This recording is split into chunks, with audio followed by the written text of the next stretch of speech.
شکریہ.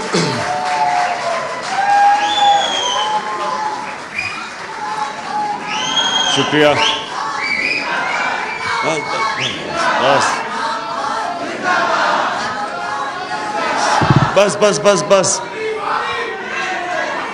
بسم اللہ الرحمن الرحیم. بس بس بس بس بسم اللہ الرحمن الرحیم. خاموشی خاموشی. ایاک نعبد و ایاک نستعین. میں بس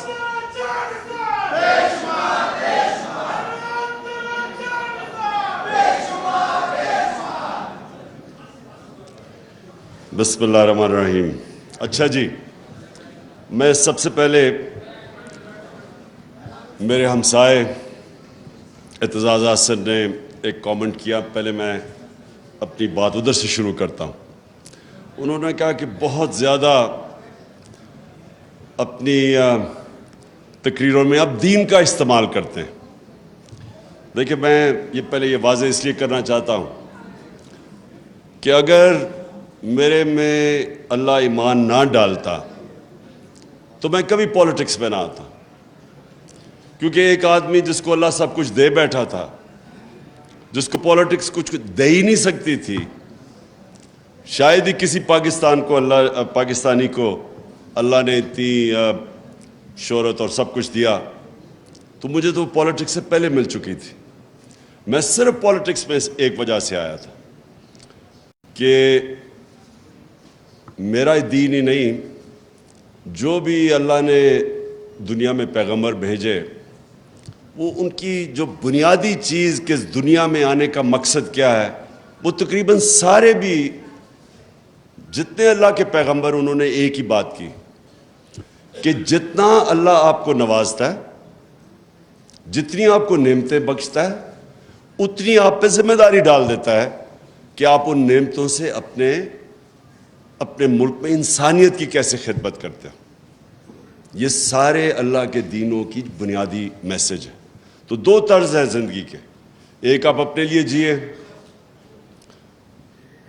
اور آسان زندگی ہے وہ، اور میرے لیے بڑی آسان زندگی تھی، اور ایک دوسرا ہے کہ آپ ذمہ داری باحیثیت انسان اپنی ذمہ داری اٹھائیں اور کوشش کریں کہ اپنے معاشرے کے اندر لوگوں کی زندگی بہتر کریں. تو یہ دو مختلف، ایک مٹیریلسٹ وے آف لائف ہے اور دوسرا اسپریچول وے آف لائف ہے. تو میں تو اس لیے آیا تھا پولیٹکس میں، اور میں نے جب آیا تو اس سے کافی دیر پہلے اسٹڈی کیا کہ وہ جو ہمارے نبی صلی اللہ علیہ وسلم کا دور تھا مدینہ میں، تو وہ کیا چیزیں تھیں جو انہوں نے، وہ کیوں اللہ ہمیں کہتا ہے کہ اس نبی کے راستے پہ چلو، ان کی سنت پہ چلو، ان کی شریعہ پہ چلو، کیوں کہتا ہے اللہ؟ تو وہ میں نے آنے سے پہلے ہی اس نتیجے پہ پہنچ چکا تھا کہ اللہ ہماری بہتری کے لیے کہتا ہے. سارا جو قرآن میں اللہ کا جو اللہ کے جتنے بھی احکامات ہیں وہ ہماری بہتری کے لیے ہیں، کیونکہ اللہ تو بے نیاز ہے، اس کو تو خود کفیل ہے، اس کو تو ہم کوئی فائدہ نہیں اور نقصان پہنچا سکتے. تو ساری چیزیں قرآن کے اندر انسان کی بہتری کے لیے ہیں. آپ اس راستے پہ چلیں گے جو آپ نماز میں کہتے ہیں کہ اللہ ان کے راستے پہ چلا جن کو نعمتیں بخشی، ان کے نہیں جو دوسرے راستے پہ چلے گئے، وہ ہماری بہتری کے لیے ہے. اس لیے جو وہ مدینہ کی ریاست کے 3 اصول تھے وہ لے کے چلا تھا آج سے میں 26 سال پہلے. خودداری، کبھی ایک مسلمان معاشرہ کسی کی غلامی نہیں کرتا، یہ سب سے پہلے لا الہ الا اللہ، یہ آپ کو خوددار بناتا ہے. دوسرا کہ انسانی معاشرے میں انسانیت ہوتی ہے، جانوروں کے معاشرے میں سروائیول آف دا فٹسٹ ہوتی ہے. انسان فرق یہ اس طرح ہے کہ وہ کمزور کی جتنی زیادہ انسانیت اتنی وہ مدد کرتا ہے کمزور کی، جانوروں کے معاشرے میں نہیں ہے. تو یہ سارے پیغمبروں نے بلکہ یہ انسانیت کی بات کرتے تھے. اور تیسری چیز ہے انصاف. یہ 3 فنڈامنٹل پرنسپلز ہیں جس پہ مدینہ کی ریاست کھڑی ہوئی تھی. اس میں اور بھی بہت چیزیں تھیں لیکن ان پرنسپلز کے اوپر باقی چیزیں بنی تھیں. تو یہ آج سے 26 سال پہلے میں نے اپنی پارٹی کا منشور رکھا تھا اور تب میں پولیٹکس میں آیا تھا. اور کبھی بھی کوئی انسان اپنی زندگی کے 22 سال سٹرگل نہیں کرتا کسی چیز کے لیے اگر وہ کوئی ذاتی مفادات کے لیے ہو, جب جس کے پاس پہلے سب کچھ ہے. تو اس لیے میں کبھی کسی کے دین کے اوپر کامنٹ نہیں کرتا. کیا وہ ایتھیسٹ ہے, کیا وہ دینی ہے, جو ایگنوسٹک ہے, یہ انسان کے اوپر ہے. یہ اللہ نے ہمیں یہ نہیں کہا کہ صرف ان سے بات کرو جو کہ صرف ایمان والے ہیں. ہمارا تو اللہ کا ایک تحفہ ہے میرے نظر میں کہ جس کو ایمان دے دے وہ تو سب سے زیادہ. اگر میں اپنے بچوں کے لیے ہمیشہ دعا کرتا ہوں کہ ان کو اللہ ایمان دے, کیونکہ وہ سب سے بڑا اللہ کی بلیسنگ ہے, اس کا تحفہ ہے. اب میں آتا ہوں جی آج کا جو موضوع ہے, یہ کنیکٹڈ ہے ایکچولی میری 26 سال پہلے جس کی وجہ سے میں پولیٹکس میں نام رکھا تھا انصاف کی تحریک. کیونکہ میں اپنے تجربے سے میں کوئی اسلام کا اسکالر نہیں تھا, میری تو صرف اپنی زندگی کا جو تجربہ تھا, جو ساری دنیا میں دیکھی, کانٹراسٹ دیکھتا تھا. آدھا وقت انگلینڈ میں یونیورسٹی میں گزارتا تھا, یونیورسٹی کے بعد کرکٹ کی وجہ سے آدھا وقت میں پاکستان گزارتا تھا. تو یہ سارا وقت میں موازنہ کر سکتا تھا دونوں معاشروں کا, جو اور شاید لوگ میرے سے بہت عقل والے لوگ ہوں گے لیکن ان کو اس طرح کی اپرچونٹی نہیں تھی کہ جو میرے پاس تھی. تو میں اپنے تجربے کے اس کے اوپر پہنچا اس نتیجے پہ کہ اگر ایک معاشرے کے اندر انصاف نہیں ہے وہ معاشرے میں خوشحالی نہیں آتی. ابن خلدون اپنی جو مسلمانوں کی بلکہ دنیا کا ایک اپنی ٹائم کا جس کو کہتے ہیں فادر آف ماڈرن ہسٹوگرافی, اس سے بڑا کوئی ذہن نہیں تھا. وہ لکھتا ہے کہ میری زندگی کا تجربہ قرآن پڑھ کے بھی اور زندگی کا تجربہ یہ ہے کہ اللہ نے انسان کو زمین پہ بھیجا ہی ایک مقصد سے ہے کہ میری زمین پہ انصاف قائم کرو. اور یہ جو ونسٹن چرچل کی جو بات کی جاتی ہے جب برطانیہ تباہ ہو رہا ہوتا ہے تو وہ تب کہتا ہے, وہ پوچھتے ہیں جی ہم بچ جائیں گے, اس نے کہا کیا اگر آپ کی عدالتیں انصاف دے رہی ہیں تو آپ تباہ نہیں ہو سکتے. حضرت علی رضی اللہ تعالیٰ کہتے ہیں کفر کا نظام چل جائے گا لیکن ناانصافی کا نظام نہیں چل سکتا. تو یہ میں 26 سال پہلے اس تحریک انصاف کی تحریک کا نام رکھا تھا. رول آف لا جو ہے وہ فنڈامنٹل چیز ہے جو فرق کرتا ہے معاشروں میں. ابھی رول آف لا انڈیکس کی بات کر رہے تھے گوندل صاحب کہ ہم 130 نمبر پہ ہیں, دنیا میں 130 نمبر پہ ہیں. سوئٹزرلینڈ دنیا میں نمبر 1 پہ ہے.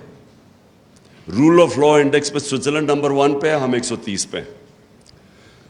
سوئٹزرلینڈ کے کیونکہ میں نے سوئٹزرلینڈ دیکھا ہوا ہے, اس کی صرف کمال ایک ہے کہ ان کے زبردست پہاڑ ہیں.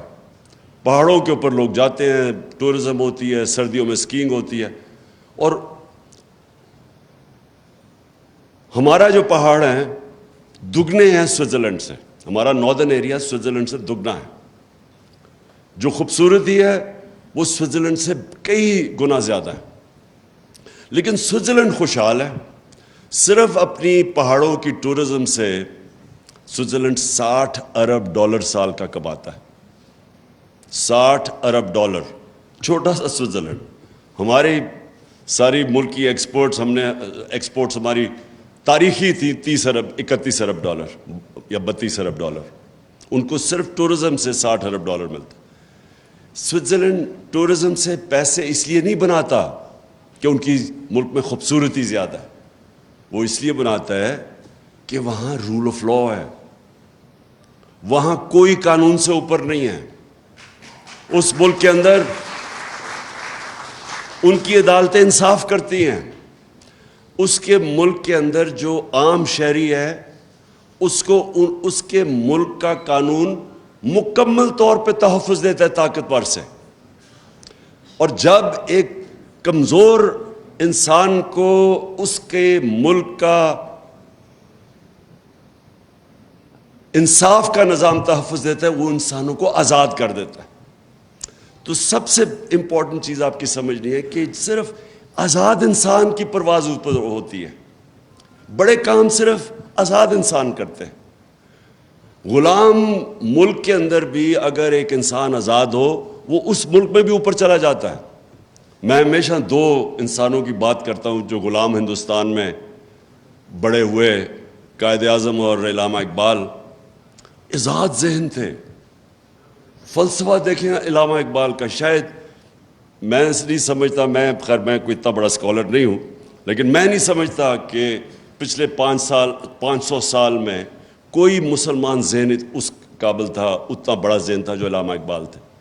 اور قائد اعظم سارے برٹش انڈیا کے اندر سب سے قابل لائر سمجھے جاتے تھے, سب سے زیادہ ان کی فیس ہوتی تھی. تو قائد اعظم کا دیکھ لیں کہ وہ ایک غلام ہندوستان میں ایک آزاد ذہن تھا, جو وہ آزادی کی بات کرتے تھے, جو ان کی رسپیکٹ تھی, خودداری تھی. میں اب ذرا ماڈرن کئی دفعہ کہتا ہوں کہ وہ جو شہباز شریف کا ایک میں ٹیپ چلاتا ہوں کہ ہم بھیک نہیں مانگنے ہیں لیکن ہم مجبور ہیں, ہم یہ ہیں وہ ہیں. قائد اعظم کو سنیں ذرا آپ, اس کی ساری آپ تقریریں سنیں, ان کے مخالف کے کامنٹ سنیں قائد اعظم کے اوپر. تو یہ بڑے کام صرف آزاد ذہن کرتے ہیں. جو انوویشنز اور انوینشنز ہیں وہ صرف آزاد ذہن کرتا ہے. غلام ذہن صرف اچھا غلام بنتا ہے. اور ڈفرینٹ قسم کی آزادیاں جو میں تحریک حقیقی آزادی کی بات کرتا ہوں اس میں مختلف قسم کی ہے. آج ہم صرف وہ آزادی کی بات کر رہے ہیں جو کہ آزاد عدلیہ, جو رول آف لا امپلیمنٹ کرتی ہے اور جو قوم کو, لوگوں کو آزاد کرتی ہے, طاقتور کے ظلم سے آزاد کرتی ہے. یہ جو فیوڈل کلچر ہے, فیوڈل کلچر کیا ہے؟ کیوں ایک وقت ہوتا تھا کہ اوپر سے انویڈر آتا تھا, جیسے ہی افغانستان سے گزرتا تھا سیدھا وہ پہنچتا تھا دلی تک, کوئی راستے میں اس کو رکاوٹ نہیں ہوتی تھی, کیونکہ فیوڈل سسٹم کے اندر لوگ غلام ہیں. تو ان کو فرق ہی نہیں پڑتا تھا کہ کوئی باہر آئے, کیونکہ جو اوپر آئے یا جائے. بابر کے اوپر بابر کی ایک جو پہلا مغل بادشاہ جب آیا تھا تو اس کے اوپر یہ ایک انسیڈنٹ بتایا جاتا ہے کہ وہ جب آیا تو اس نے ایک چھوٹی سی پہلے ریڈ کیا, فتح کرنے سے پہلے اس نے ایک ریڈ کی پانی پت سے پہلے سیالکوٹ کے پاس. تو کہتا ہے ایک چھوٹی سی لڑائی ہوئی, یہ جیت گئے. تو کہتا ابھی وہ شام کو بیٹھا دیکھ رہا تو تھوڑی دور, لڑائی سے تھوڑی دور ایک کسان اپنا ہل چلا رہا ہے. وہ بڑا حیران ہوتا ہے کہ یہ اس کو کوئی فرق ہی نہیں پڑا کہ کوئی باہر سے فوج ہے یا لڑائی ہوئی ہے. وہ کسان کو بلاتا ہے شام کو, کہتا ہے تم بڑے دلیر آدمی ہو گئے کہ تمہیں فرق ہی نہیں پڑا کہ باہر سے کوئی فوج ہے یا لڑائی. وہ کہتا ہے میرا کسان, میرا حل چلتا رہے, مجھے کیا فرق پڑتا ہے کون آئے کون جائے, کیونکہ وہ تو آزاد ہی نہیں تھا. کیوں سارا قبائلی علاقہ اور افغانستان کیوں ہمیشہ اپنی آزادی کے لیے لڑتے ہیں؟ کیونکہ وہ آزاد ہیں. ان کا جو سسٹم ہے جرگا سسٹم, وہ بیسکلی ریپرزینٹ کرتا ہے. ان کی جوری سسٹم بھی بن جاتا ہے, ان کو انصاف بھی مل جاتا ہے اور ان کی آواز بھی ہوتی ہے, وہ پھر لوکل گورنمنٹ بھی بن جاتی ہے. تو وہ ہمیشہ لڑتے تھے. جو آتا ہے افغانستان میں وہ ہمیشہ وہ لڑنا اپنے آزادی کے لیے لڑتے ہیں. قبائلی علاقے 80 سال انگریز کے خلاف قبائلی علاقے میں لڑتے رہے لوگ, کیونکہ ان کا سسٹم آزاد تھا. آزاد, جب ہم آزادی کی بات کرتے ہیں یہ یاد رکھیں کہ فیوڈل سسٹم جس کے اندر طاقتور کے لیے قانون, کمزور کے لیے دوسرا, اس کے اندر کبھی اس معاشرے کا پوٹینشیل اوپر نہیں آتا. تو کیونکہ میں نے مغرب میں اور یہ سارے انگلینڈ, سوئٹزرلینڈ, یورپ, آسٹریلیا وغیرہ دیکھے ہوئے تھے, امریکہ, تو میں بڑی پہلے اس نتیجے پہ آ گیا تھا کہ جب تک ہمارے ملک کے اندر ہمارا انصاف کا نظام نہیں ٹھیک ہوتا, جو اللہ نے اتنی نعمتیں بخشی ہیں پاکستان کو, ہمیں خود بھی نہیں اندازہ, مجھے بھی پوری طرح اندازہ نہیں تھا جب تک میں 3.5 سال پرائم منسٹر نہیں بنا, کہ اللہ نے ہر قسم کی اس ملک میں ہر قسم کی نعمتیں بخشی ہیں. کسی ایک بھی ہم اٹھا لیں تو ہم اوپر جا سکتے ہیں. اور تو چھوڑے جو منرلز ہیں پاکستان میں, مدنیات ہیں, ہم صرف اسی پہ کانسنٹریٹ کر رہے ہیں, وہی پاکستان کو اٹھا سکتے. ٹورزم پہ کانسنٹریٹ کر, وہاں اٹھ سکتا ہے. ایگریکلچر کے اوپر ہمارا جو زراعت ہے, اس میں ہم صرف ماڈرن ٹیکنیکس ہی لے آئیں, اسی میں ملک اٹھ سکتا ہے. انڈسٹری میں ہمارا انیشیٹو ہے, باہر پروفیشنلز بیٹھے ہوئے ہیں, ہمارا 1 کروڑ پاکستانی باہر بیٹھے جن میں ٹاپ کلاس پروفیشنلز ہیں, انٹرپرینرز ہیں, پروفیسرز ہیں, ہر قسم کا ایکسپرٹ باہر بیٹھا ہوا ہے. لیکن ہمارے ملک میں رول آف لا نہیں ہے. ہمارا جو سب سے بڑا، یہ لوگ مجھے کہتے ہیں نا، یہ جو گورنمنٹ آئے گی جی ابھی وہ سعودی عربیہ نے پیسے دے دیے، اس نے یو اے ای نے پیسے دے دیے، وہ اب سنیں جی چائنا پہ. یہ کینسر کا علاج ڈسپلن سے ہو رہا ہے. قرضوں کی کینسر پھیلتی جا رہی ہے. جب تک کہ اس ملک میں انویسٹمنٹ نہیں آتی، ہم اس ملک میں ڈالرز نہیں آتے. ہم نے 2 طرح تو ڈالرز ریکارڈ منگوائے تھے. ایکسپورٹس ہماری ریکارڈ تھی، ریمیٹنسز ریکارڈ تھی، لیکن جو انویسٹمنٹ تھی جس سے اصل میں پاکستان اٹھ رہا ہے، اس کے سب سے بڑی رکاوٹ اس کے سامنے رول آف لا نہیں ہونے کی ہے، کانٹریکٹ انفورسمنٹ نہیں ہے. بڑے بڑے انویسٹر ڈرتے ہیں، جو میس لیول پہ جو آپ کے اوورسیز انویسٹرز ہیں، جو کہ چھوٹی چھوٹی انویسٹمنٹ کر سکتے ہیں. 1 کروڑ میں سے 20 لاکھ پاکستانی انویسٹمنٹ کر دیں، 1 کروڑ میں سے 20 لاکھ بھی انویسٹ کر دیں، پاکستان کو کوئی کسی سے پیسے لینے کی ضرورت نہیں، کوئی IMF کے پاس جانے کی ضرورت نہیں. تو پوچھیں وہ انویسٹ کیوں نہیں کرتے؟ سب سے بڑا ان کا پرابلم یہ ہے کہ جہاں جیسے ہی وہ پھنستے ہیں عدالتوں میں، ان کو کوئی اعتماد نہیں ہے کہ ہمیں انصاف ملے گا، ہماری انویسٹمنٹ بچے گی. میں سارا وقت، کیونکہ میں اوورسیز پاکستانی سے پیسے اکٹھے کرتا تھا، شوکت خانم کے لیے، پھر تحریک انصاف کے لیے، تو مجھے ہمیشہ یہ کہا کرتے تھے کہ ہم جب پلاٹ بھی لیتے ہیں تو اس کے اوپر قبضہ ہو جاتا ہے. کون فیکٹری لگائے گا؟ کون بزنس شروع کرے گا؟ وہ دبئی میں جا کے بزنس کرنا شروع کر دیتے ہیں، یہاں بزنس نہیں کرتے. کیونکہ جب ایک پلاٹ کے اوپر، پلاٹ سے زیادہ سیف چیز کیا ہے، اس کے اوپر ان کو مصیبت پڑ جاتی ہے کہ اس کے اوپر قبضے ہو جاتے ہیں. عدالتوں کے وہ چکر لگاتے ہیں. کوئی طاقتور آ کے قبضہ گروپ آ کے، اچھا قبضے گروپ بھی سمجھ گئے ہیں کہ اوورسیز پاکستانیوں کی کون سا پراپرٹی ہے، وہ بیچارے خرید کے واپس جاتے ہیں، پیچھے سے قبضہ ہو جاتا ہے. تو جب آپ ایک سیف انویسٹمنٹ پلاٹ کے اوپر بھی آپ لوگوں کے قانون کے اوپر اعتماد نہیں ہوتا، تو کیسے انویسٹمنٹ آ سکتی ہے جو کہ اس ملک میں اتنی آ سکتی ہے؟ کیونکہ جو اوورسیز پاکستانیز کے پاس جس وقت جو ان کے پاس ڈالرز پڑے ہوئے ہیں، جتنا پاکستان کا قرضہ ہے اس سارے قرضے سے زیادہ ڈالرز باہر پڑے ہوئے ہیں اوورسیز پاکستانی کے. اور میں ان کی بات نہیں کر رہا جو انہوں نے چوری کر کے پیسہ باہر لے کے گئے یہاں کے ڈالرز، میں بات کر رہا ہوں جو انہوں نے باہر کمائی کی تھی جو پاکستان آ سکتا ہے. تو میری پہلی چیز یہ کہ ہمارا جو آج پاکستان کا مستقبل ہے، فیوچر جس طرف ہم جا رہے ہیں، یہ لازم ہے کہ اگر ہم رول آف لا اس ملک میں نہیں اسٹیبلش کرتے، ہم کبھی بھی اس ملک کو اس دلدل سے نہیں نکال سکتے. ہماری جو معیشت ہے، میں تو پہلے اس کے معیشت کے اوپر بات کرتا ہوں کہ یہ کبھی بھی پراسپر نہیں کر سکتی جب تک کہ پاکستان میں رول آف لا نہیں آتا، ہم اسٹیبلش نہیں کرتے. جو انویسٹر ہے اس کو اعتماد نہیں ہوتا ہماری کانٹریکٹ انفورسمنٹ کے اوپر. یہ نمبر 1 میری چیز ہے. نمبر 2، انسان کا جو پوٹینشیل ہے اس ملک میں وہ کبھی ریلیز نہیں ہوگا جب تک کہ انسان کو ہم پروٹیکشن نہ دیں، جب اس کے بنیادی حقوق کو ہم پروٹیکٹ نہ کریں. آپ کے سامنے یہ کلاسک کیس ہے، شہباز گل کا یہ کلاسک کیس آپ کے سامنے ہے.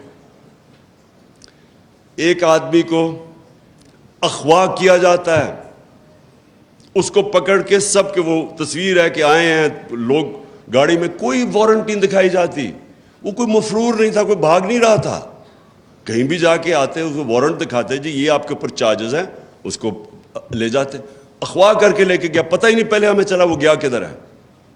ادھر انہوں نے اس کو تشدد کیا، اس کے اوپر ننگا کر کے اس کو مارا، اور اس کی پھر تکلیف میں اس کی تصویریں بنائیں ننگا کر کے. تو پہلے تو یہ ذرا سن لیں کہ یہ کس مہذب معاشرہ جس کے اندر قانون ہوتا ہے وہاں اس کی اجازت ہے. کوئی مجھے معاشرہ بتا دے دنیا میں کہ وہ اجازت دیتا ہے یہ کرنے کے لیے. تو پہلے تو اس کو مارتے ہیں، اس کے بعد پتہ چلتا ہے جی اچھا 2 دن کے بعد پتہ چلتا ہے جی اس نے وہ بہت بڑا اس نے کوئی غداری کر دیا ملک کے ساتھ.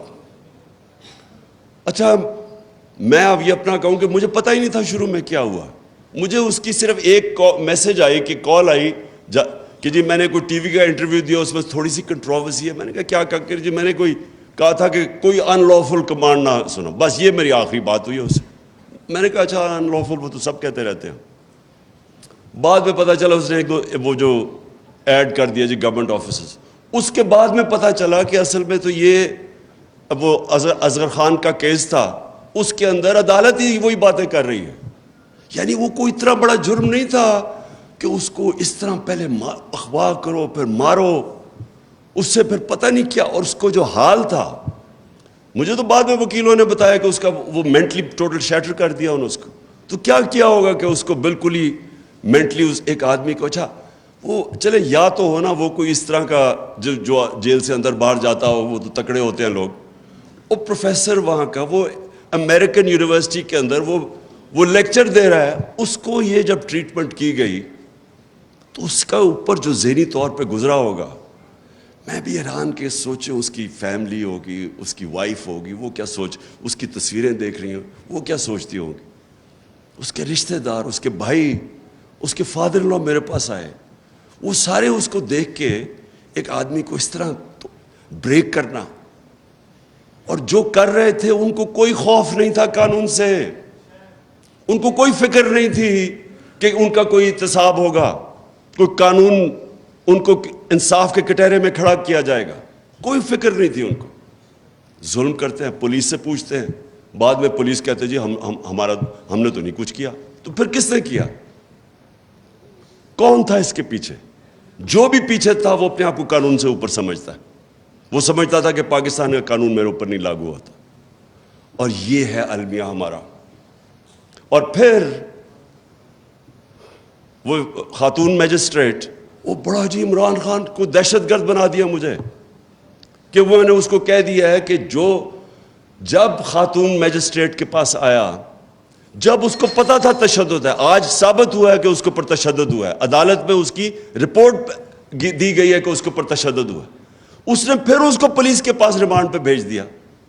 یعنی کوئی چیک کرنا چاہیے. اور کیا ان کی کوئی اکاؤنٹیبلٹی نہیں ہے کہ ایک آدمی دیکھ رہے ہیں تصویریں اس کی, دیکھ رہے ہیں وہ پبلک میں بالکل مینٹلی بریک ہوا ہے, اس کو پھر پکڑ کے واپس بھیج دیا اسی پولیس کے پاس, اور چیک بھی نہیں کیا کہ اس کے اوپر تشدد ہوا ہے.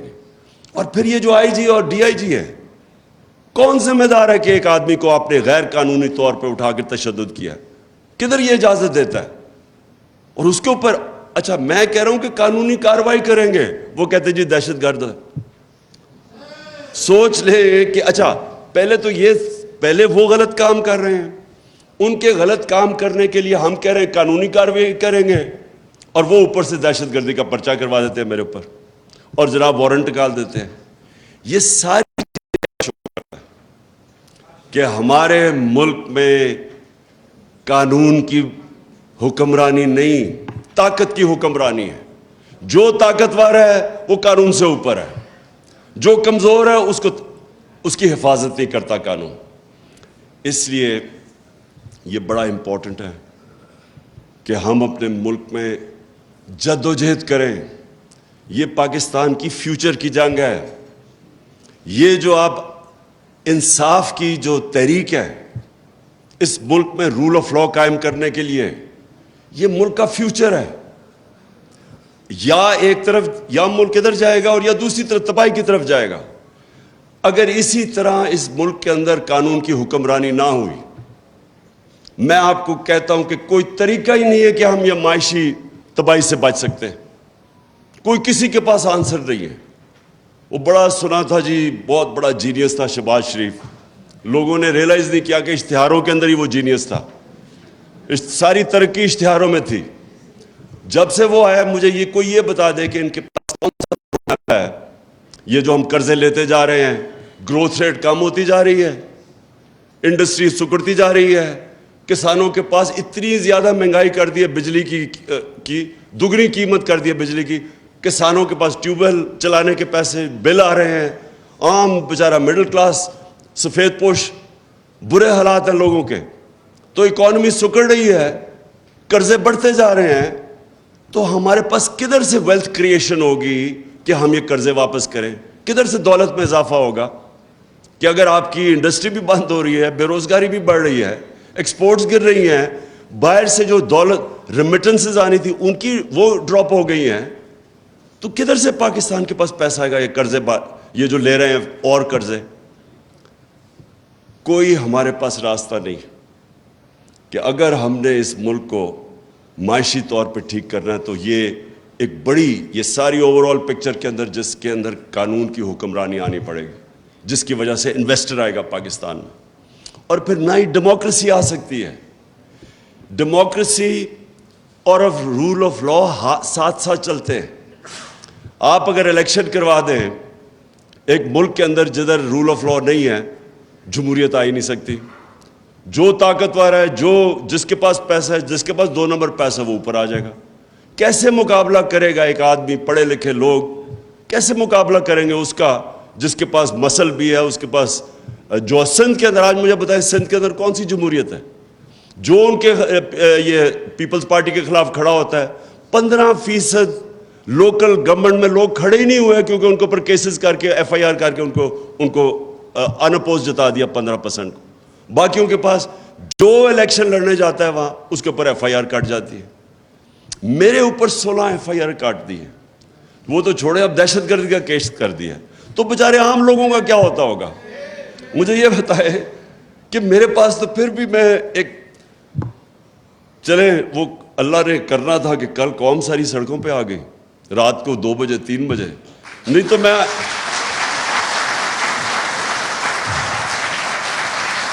لیکن میں یہی سوچ رہا تھا کہ میں اگر عام ایک شہری پاکستانی ہوتا، میں شہباز گل ہوتا، تو ابھی تک انہوں نے مجھے اٹھا کے وہ جیل میں جا کے اسی طرح پھینٹا لگانا تھا جو اس بیچارے سے کیا۔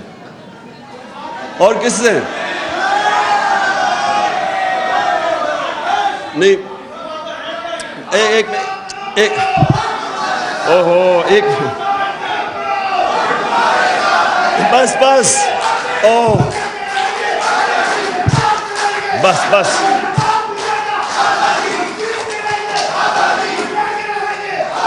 بس ایک منٹ بس کرو، سن لو۔ میں صرف آپ کو یہ میرا مقصد آپ کو سمجھانے کا ہے کہ ایک عام آدمی پاکستان میں جس دن ہمارا قانون اس کو تحفظ دے گا کہ پہلے تو ڈریں گے لوگ اس طرح کا پرچہ کرنے کے لیے، جو ایسا پرچہ کرے گا دہشت گردی کا اس کے اوپر سوالات پہلے عدالت پوچھے گی کہ تمہاری جرت کیسے پڑی، کیوں نہیں اس طرح ہوتا؟ میں برطانیہ میں کتنے 20-30 سال دیکھا، کیوں کسی کے اوپر اس طرح نہیں ہوتا؟ کیونکہ وہاں کی عدالتیں تکڑی ہیں، وہ طاقتور کے بوجھ لیتی ہیں، کھڑی ہو جاتی ہیں انصاف کے لیے۔ جرت نہیں ہوتی گورنمنٹ کی اس طرح کی چیزیں کرنی، وہاں کوئی بھی طاقتور، وہاں کوئی اسٹیبلشمنٹ کی جرت نہیں ہوتی کہ لوگوں کے حقوق کے اوپر اس طرح ان کو اسائیڈ کر کے، ان کو سیٹ اسائیڈ کر کے ان کے اوپر کرے جو شہباز گل سے ہوا ہے۔ اور کتنے شہباز گل ہیں پاکستان میں جن کی طاقت نہیں، ان سے آپ یہ کریں، اور جو تھوڑا سا طاقتور فضل الرحمان ٹائپ کہے کہ میں 10,000 لوگ ہی لاؤں گا، اس کو آپ ہاتھ ہی نہ لگائیں، وہ جو مرضی کہتے۔ میرا پوائنٹ یہ ہے کہ جمہوریت تب آتی ہے جب ایک لیول پلینگ فیلڈ ہوتی ہے۔ Level playing field rule of law آتا ہے اس ملک کی عدالتوں سے۔ جب عدالتیں انفورس کرتی ہیں رول آف لا، وہ الیکشنز میں حقیقی جمہوریت آتی ہے۔ اگر آپ کے رول آف لا نہیں ہے، آپ الیکشنز کروائیں گے تو اس طرح کے کرمنلز اسمبلی میں آتے ہیں۔ میرے دوست اعتزاز، میرے ہمسائے اعتزاز حسن ایک اور بات کی کہ مجھے مفاہمت کرنی چاہیے، آصف زرداری کا انہوں نے نام لیا۔ میں اب اس کا جواب صرف اس طرح دینا چاہتا ہوں کہ دیکھیں، آپ سیرت نبی پڑھیں، ہمارے نبی صلی اللہ علیہ وسلم کی زندگی پڑھیں، کوئی دنیا کی تاریخ میں ان سے عظیم انسان نہیں آیا نہ آ سکتا ہے. لیکن ان سے یہ بھی یاد رکھیں, ان سے زیادہ رحم دل انسان کوئی نہیں تھا. رحمت للعالمین تھے, سارے انسانوں کے لیے, مسلمانوں کے لیے نہیں, انسانوں کے لیے رحمت بن کے آئے تھے. لیکن اچھا, فتح مکہ کے بعد سب کو معاف کر دیا, وہ لوگ جنہوں نے ان کے اوپر ظلم کیا تھا. لیکن جب ان کو کوئی کہا کہ جناب قریش کی ایک لڑکی نے چوری کی ہے, تو اس کو آپ ذرا نظر ثانی کریں, تو انہوں نے تب کہا, دو چیزیں کہیں. میں یہ چاہتا ہوں کہ یہ جب مجھے بار بار کہتے ہیں جی ان سے آپ میں تکبر بڑا ہے, آپ ان سے مفاہمت کر لیں, آپ انڈرسٹینڈنگ کر لیں. میں ہمیشہ یہ آپ بتاتا ہوں کہ جو رحمت للعالمین تھے, انہوں نے ہر چیز پہ نظریے کے اوپر, کافر کے خلاف نظریہ فرق تھا ان کا, ان کے اوپر ظلم ہوئے تھے, انہوں نے وہ بھی معاف کر دیے. لیکن جب ان کو کہا کہ کرپشن یا چوری کے اوپر قریش کی لڑکی کو معاف کرو, تو انہوں نے کہا کہ بڑی قومیں تمہارے سے پہلے تباہ ہوئیں. جب بڑا چوری کرتا تھا اس کو چھوڑ دیتے تھے, چھوٹے چور کو پکڑتے تھے. دیکھیں, اور کہا کہ میری بیٹی بھی چوری کرے گی تو اس کو سزا ملے گی. یہ کیوں کہا انہوں نے؟ کیونکہ جب ایک معاشرے کے اندر آپ چوری کو, کرپشن کو ایکسیپٹیبل بنا دیتے ہیں, آپ معاشرہ ختم کر دیتے ہیں. معاشرے کی بنیاد رکھی جاتی ہے قرآن کی آیت میں, امر بالمعروف, تم اچھائی کے ساتھ کھڑے ہوتے اور برائی کے خلاف جہاد کرتے ہو. معاشرہ لڑتا ہے کرپشن کے اگینسٹ. میں یہ کہہ کہ لوگوں کو تھک گیا ہوں. آپ اگر ایک بڑے بڑے چور وہ نیب جا رہے ہیں تو آپ پھول پھینک رہے ہیں اس کے اوپر, تو آپ کیا میسج دے رہے ہیں اپنی یوتھ کو, اپنی عوام کو؟ آپ کیا میسج دے رہے ہیں کہ چوری بری چیز ہی نہیں ہے. مجھے کہہ جی وہ ہمارے صحافیوں نے کہا کہ دیکھیں جب عمران خان کو بھی اب وہ انہوں نے تقریر کرنے سے منع کر دیا, تو نواز شریف کو بھی کر دیا. نواز شریف کو پاکستان کے سپریم کورٹ نے 2 سال کی تفتیش کے بعد, جب اس کی کرونا جو پینما پیپرز کے اندر پراپرٹیز اربوں روپے کی پکڑی گئی, اس کے اوپر تفتیش کے بعد اس کو ڈسکوالیفائی کیا اور سزا دی. مجھے کس چیز پہ کہہ رہے ہیں کہ جی آپ نے وہ میجسٹریٹ کو کہہ دیا کہ وہ اس کے اوپر قانونی کارروائی ہونی چاہیے, اور آئی جی اور ڈی آئی جی اس کے اوپر کہہ رہے ہیں میرا بند کر دیا, اور وہ ایک ہی ہے. جس ملک کے اندر آپ کے بڑے بڑے صحافی یہ کہتے ہیں, اس کا مطلب چپ پلیز کر کے سنو. جب آپ کے بڑے بڑے صحافی یہ کہتے ہیں, معاشرے کے اندر کیا پیغام جاتا ہے کہ کوئی چوری بری چیز, کرپشن بری چیز نہیں ہے. آپ کے گھر میں کوئی ڈاکہ مارے, کیا آپ کہیں گے کہ اس کے ساتھ مفاہمت کرو, اس کے آ کے بیٹھو اور بات چیت کرو؟ آپ کہیں گے اس کو جیل میں ڈالو. تو کرپشن تو ملک کے اوپر ڈاکہ مارا جاتا ہے, تو آپ اس کو کہہ رہے ہیں کہ نہیں جی ان سے بیٹھ کے کرو. تو میں صرف اس چیز کے اوپر, کیونکہ میں زیادہ تر تو اپنے ہمسایہ اعتزاز حسن سے سب چیز سے اگری کرتا ہوں, لیکن ادھر میرے دو دین کے اوپر تو خیر ہمارا مختلف ویوز ہیں, لیکن اس کے اوپر کہ آپ ہر کسی سے کمپرومائز, پالیٹکس ہوتی ہے آرٹ آف کمپرومائز, لیکن جس وقت آپ کرپشن سے کمپرومائز کرتے ہیں, جنرل مشرف نے یہ جو بالکل سلمان راجہ ٹھیک کہہ رہا ہے, وہ جو این آر او دیا تھا, کبھی کسی نے ایسٹیمیٹ کیا ہے کہ اس کا اس ملک کو کتنا بڑا نقصان ہوا, کہ کس طرح کرپشن کے دروازے کھلے, کتنا ملک پیچھے گیا. مجھے جب گورنمنٹ میں 4 گنا زیادہ قرضہ, ہمارا نیشنل ڈیٹ بڑی 6 ٹریلین سے پہنچ گئی 30 ٹریلین پہ. ہم نے جو پہلا پیسہ اکٹھا کیا ٹیکس میں, آدھا چلا گیا ان کے لیے ہوئے قرضوں کی قسطوں پہ, تو ملک کدھر سے چلانا تھا. کرپشن ایک معاشرہ لڑتا ہے, معاشرہ اس کو ان ایکسیپٹیبل کرتا ہے.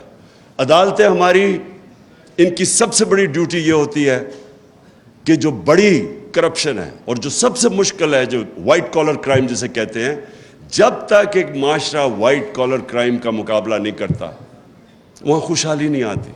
اور آپ سوئٹزرلینڈ کی اس لیے میں مثال دیتا ہوں, جب وہ رول آف لاء کی انڈیکس کی بات کرتے ہیں کہ 99.9% ہے وہاں, اور خوشحالی بھی دنیا میں سب سے زیادہ ہے, وسائل نہ ہونے کے برابر ہیں, وہ اس لیے کہ اس معاشرے کے اندر انصاف ہے. میں آخر میں اپنی بات ختم کرتا ہوں. کہتے کہ جو سب سے بڑی رکاوٹ ہے طاقتور کو قانون کے نیچے لانے کی، وہ سب سے بڑی جو رکاوٹ ہے وہ خوف ہے. لوگ ڈرتے ہیں، مافیاز ہوتے ہیں طاقتور، وہ آپ کو ڈراتے ہیں، دھمکاتے ہیں. لوگوں کو ڈر ہوتا ہے اپنی جان کھونے کا، لوگوں کو ڈر ہوتا ہے میرا روزگار چلا جائے گا، لوگوں کو ڈر ہوتا ہے کہ جناب مجھے ذلیل کر دیں گے ٹی وی کے اوپر اور میڈیا پہ. میری آخری پوائنٹ یہ ہے کہ جس وقت ایک قوم یہ جو خوف کا بت ہے یہ توڑ دیتی ہے اور وہ کھڑی ہو جاتی ہے، جب وہ اپنے آپ کو آزاد کر لیتی ہے اس خوف سے، تو پھر عدلیہ بھی اس قوم کے سامنے انشور کرتی ہے کہ جسٹس ہو، کیونکہ جو ڈر ہوگا قوم کھڑی ہو جائے گی. جو بڑی اچھی بات کی سلمان نے یہ بھی کہ جب مارشل لاء لگے تو لوگ سڑکوں پہ نکلے ہی نہیں، بھائی آرام سے چپ لوگوں نے ایکسیپٹ کر لیا کسی نے قانون توڑا. لیکن میں یہ سمجھتا ہوں کہ ہمارا ملک، یہ بہت بڑا اللہ نے کرم کیا ہمارے ملک پہ کہ ہمارے لوگوں کو بیدار کر دیا ہے، شعور آ گیا ہمارے لوگوں میں، چینج ہو گیا ہے. کبھی میں نے پاکستانی قوم کے اندر اس طرح کی بیداری نہیں دیکھی. اور مجھے جو سب سے زیادہ اس وقت ایک میرے دل میں خوشی یہ ہے کہ ہر چیز، یہ جو بری چیزیں ہو رہی ہیں یہ میڈیا کے اوپر، یہ سوشل میڈیا کے، ان کے لوگوں کو دبا رہے ہیں. ٹیلی فون جا رہے ہیں، کوئی تو لکھتا ہے کہ ہم تمہیں یہ کر دیں گے، ان نون نمبر سے ٹیلی فون جا رہے ہیں، ہم ایجنسی سے کال کر رہے ہیں، آپ نے یہ نہیں کہنا وہ نہیں کہنا، لوگوں کو ڈرا رہے ہیں، دھمکا رہے ہیں، سپریس کر رہے ہیں. لیکن جو مجھے اور میڈیا کو، ARY کو بند کیا، وہ بول کی اس دن میری تقریر اس کو لائیو ختم کر دیا. میڈیا کو کالز جاتی ہے کہ آپ نے نہیں دکھانا یہ تحریک انصاف اور عمران خان کو. لیکن اس ساری چیزوں میں جو سب سے خوشائن چیز ہے ہمارے ملک میں کہ ہمارے لوگ وہ ادھر پہنچ گئے ہیں کہ میں اب پورا، میرا ایمان ہے کہ یہ جو شعور کا، میں یہ ورڈ یوز کرتا ہوں شعور کا، اور یہ جو بیداری کا جو جن ہے جو بوتل سے نکل چکا ہے، جو مرضی اب کوئی کر لے، یہ اب بوتل میں واپس جانے نہیں لگا. یہ جو میرا ایمان ہے کہ یہ اب ملک کو انشاءاللہ حقیقی آزادی کی طرف لے کے جائے گا. شکریہ.